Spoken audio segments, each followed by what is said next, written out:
Allah mengingatkan kepada kita, fa imma ya'tiyannakum minni huda faman ittaba hudaya fala yadhillu wa la yashqa. Ya, apabila datang kepada kalian petunjuk dari Allah Subhanahu wa taala yaitu Al-Qur'an, maka ikutilah hal itu.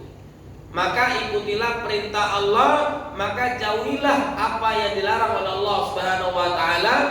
Allahu ghayatuna, Allah sebagai tujuan kita. Illa btigha wajhi rabbil a'la wa la sawfa yarda.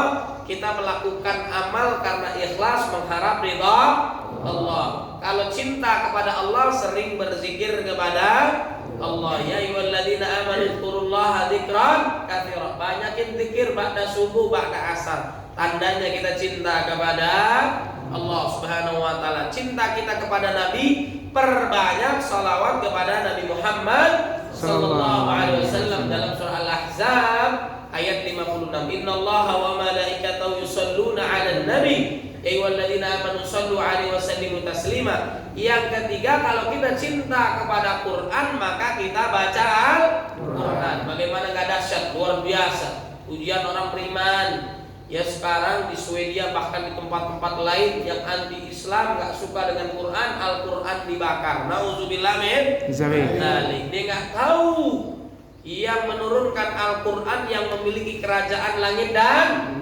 bumi bukan buatan Nabi Muhammad sallallahu alaihi wasallam. Walau taqawwala alaina ba'dal aqawil la akhadna minhu bil yamin thumma laqata'na minhu al-watin.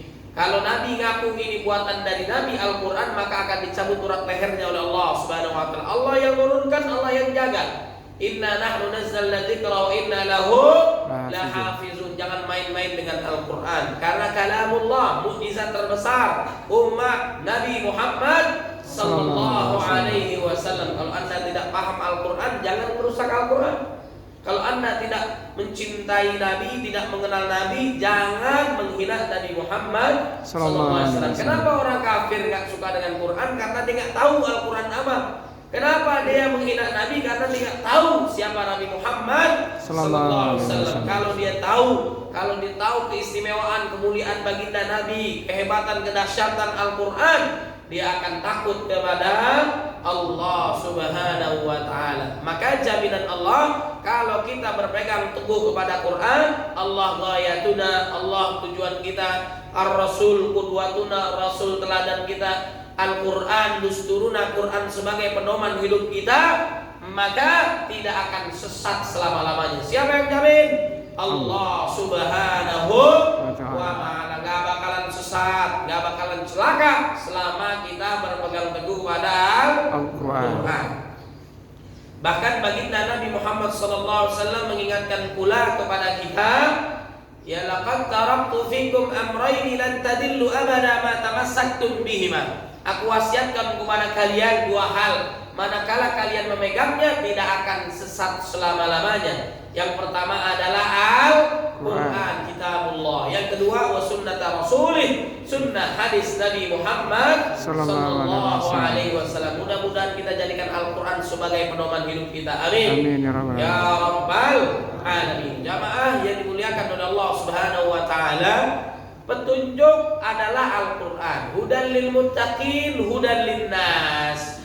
Alif lam mim dzalikal kitabul la raiba fihi hudan lil muttaqin. Ada buku-buku yang istimewa, yang hebat dibuat oleh tuan guru kah, guru besar kah, profesor kah, yang berani di awal-awal itu menuliskan bahwa tulisan ini nggak ada kesalahannya, nggak ada keraguannya, nggak ada. Yang ada kritik, masukan, saran dan sebagainya. Benar nggak?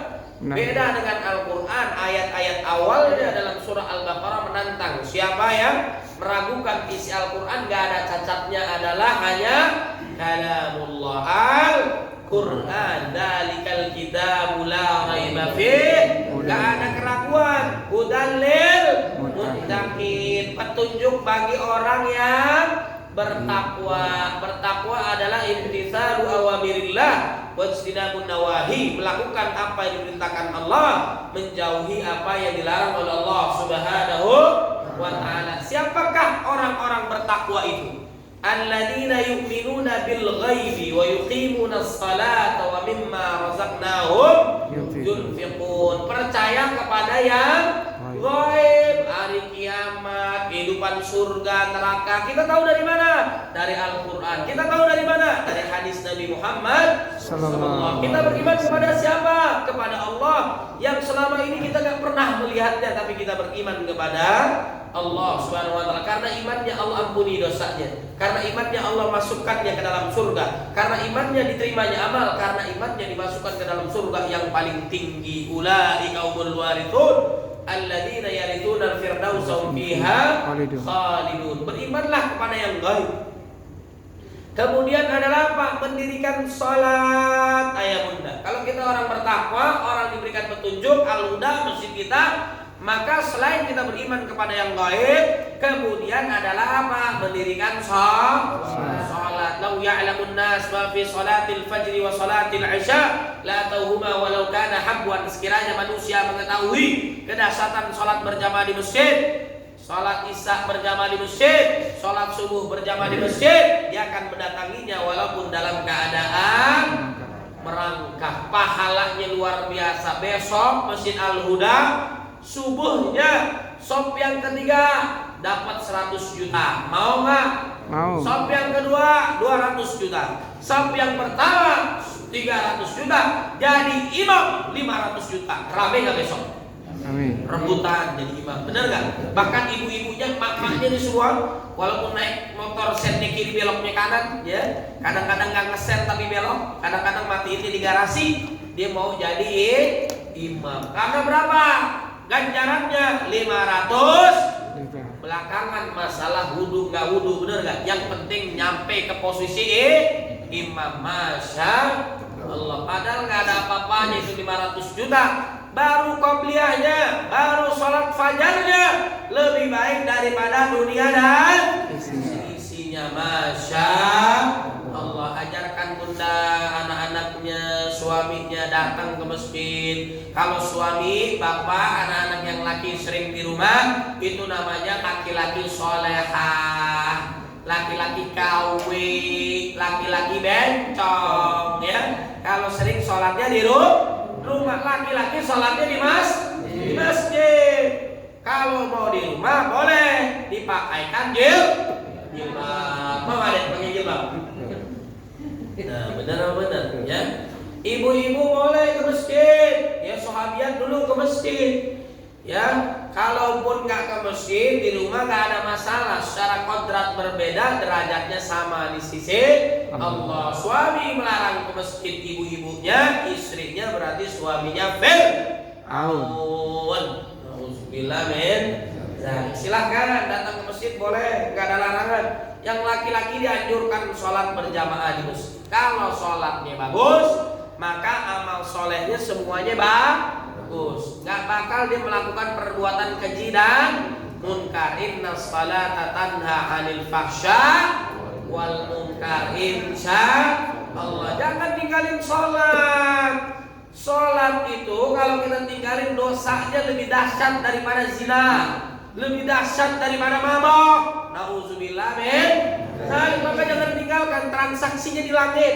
Allah berjumpa langsung dengan Nabi Muhammad SAW, memerintahkan kita untuk sholat.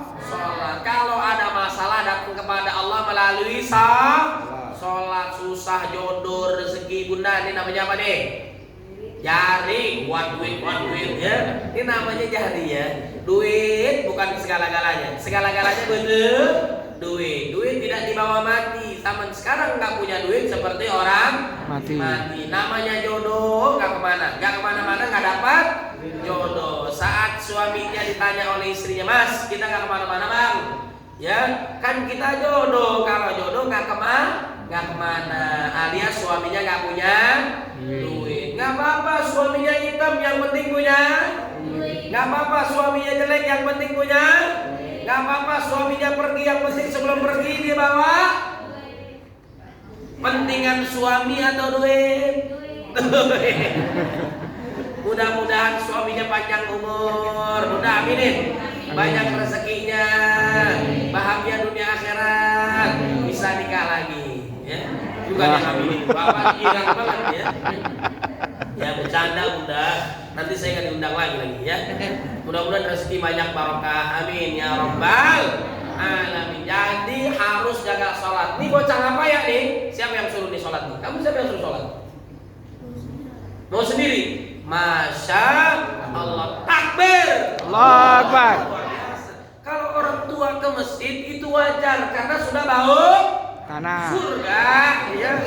Sudah bau surga. Akbaru min ummati ma baina sittin ila sab'in. Kisaran umat Nabi itu antara 60 sampai 70 tahun usianya. Yang lebih dari itu enggak banyak. Di sini ada yang usianya 60. Ada nggak? Nggak usah disebut, apalagi angkat tangan udah kelihatan, udah keriputnya kelihatan, nafasnya sering kemis, benar nggak? Mudah-mudahan panjang umur ya. Kalau kesel dengan suami, kesel dengan istri, tetangga dan sebagainya, kalau belum wafat jangan dikubur ya.